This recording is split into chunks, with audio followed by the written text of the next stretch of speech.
Hello guys, welcome to my channel. In this video, I'm going to show you how to install Angular 18 without standalone component. Let's look at some prerequisites. I'm assuming you already installed Node.js of this version on Eva and also installed Angular using Angular CLI. If you haven't, then please do watch my previous video how to install Angular 18 where I have shown how to install Node.js and Angular using Angular CLI. So the steps remains the same, only the process of creating new project will be different. Without wasting any time, let's create new project. To do that, I'm going to open command prompt. To create a project, we can use ng command, specify new and application name.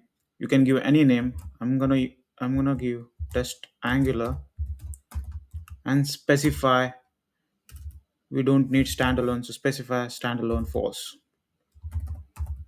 space false. Hit enter. It's gonna create new project without standalone. So now here I'm gonna choose a default CSS option, and I'm gonna say no. So now the project is getting installed. Now that our project is installed, we're gonna open the project in Visual Studio Code. So this is our application, and we're gonna go inside source folder, app, and yeah, we can see app.module.ts is appearing now. Let's look at that file. Okay, all looks good. Now all we're gonna do is run the application, start the application to make sure that's working. So app.component will have the default look. We're gonna change this. What I'm gonna do is I'm gonna create a component new and specify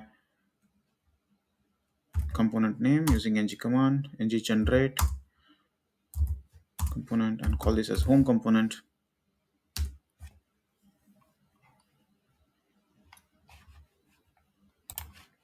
Our component installed, and let's go ahead and add a. I'm going to create h1 and say Angular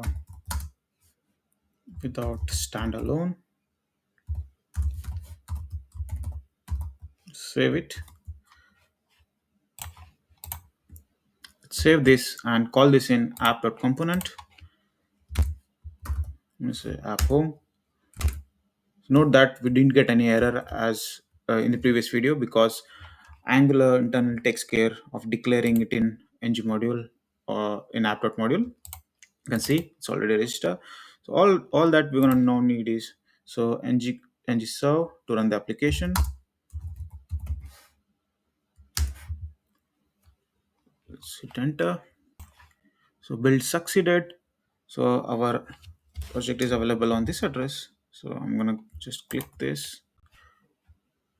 So there it is. Our application is running and working fine. That's all for today. Please do check out my previous videos. If you find this video useful, then please do like and share this video and also subscribe my channel so that it will motivate me to make more such useful videos. Thank you. See you in the next tutorial. Till then, stay healthy, stay safe.